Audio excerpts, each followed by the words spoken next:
cuentas saldadas. Su muerte no había sido un trabajo solitario. Se requería de gente de confianza y mucha precisión para que los rastros fueran borrados. No es fácil esconder los vestigios de sangre de las pruebas lumínicas, a menos que se vaya provisto de un traje protector conseguido en la enfermería, y tampoco es fácil desecharlo. Después de que el equipo de investigadores cumplió sin mucho empeño con todos los procedimientos, cerró el caso. El informe decía que había sido un suicidio y que los ojos le habían sido extraídos post-mortem. Entre ellos opinaban encogiéndose de hombros que tal vez alguien los habría guardado como recuerdo o amuleto, aunque nunca pudieron encontrarlos. Tony Montero, que para entonces contaba 23 años, se convirtió en Little Tony, aunque de pequeño solo tenía el apodo. 6 años en un joven de 17 se notan mucho, más cuando se pasan en la cárcel. Y aunque esa parte no la tenía prevista, de pronto se vio tratado con cierta deferencia, incluso por los miembros más allegados al difunto. Tony nunca supo con certeza el motivo, pero sospechaba que con Big Baby bajo tierra, aquellos podían llegar a hacer mejores negocios. En una cárcel se pueden encontrar diferentes clases de asesinos, y si bien el lugar de reclusión es el mismo, los condenados difieren en muchos aspectos. Hay abogados, comerciantes, vendedores, chulos, todo tipo de gente que en un momento determinado se ve envuelta en un lío y en un instante pierden la cabeza, sea por celos, por rabia, por depresión, por desesperación o por gusto. Y cada individuo es un caso interesante desde el punto de vista en que se lo mire. Aunque para los guardias de la prisión y para los que viven libres, todos sean delincuentes. La biblioteca en una prisión es un buen lugar para conocer gente. Y Tony los catalogaba por la clase de libros que leía.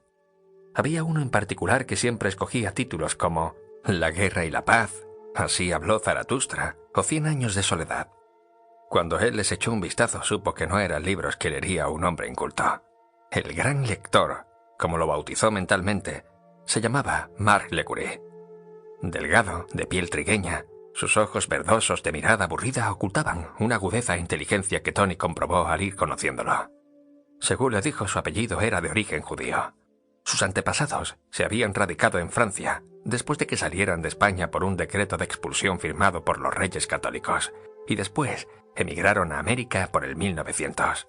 Eso a Tony le sonaba a alguno de los cuentos exóticos que había leído en la biblioteca. Pasaba horas escuchando a Lecurie, quien con su voz calmada y rasposa le hablaba de las novelas que solía pedir prestadas, hasta que un día le confió que era contable y que había sido acusado y condenado por asesinar a su mujer y a un empleado, que además de defraudar a muchos de sus clientes, se acostaba con su esposa.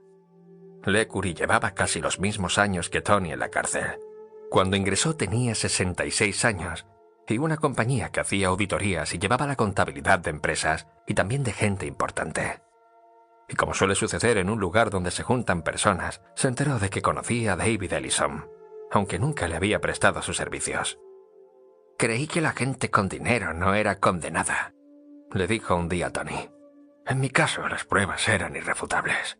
Me considero un hombre tranquilo, pero se trataba de dinero y de mi esposa», aclaró el judío. Una semana antes había descubierto el fraude y estaba tramando la manera de encararlo. Justo el día que conseguí las pruebas regresé a casa. Le había hecho creer al infeliz que yo iría de viaje, porque sabía que él ese día haría un movimiento de cuentas importante.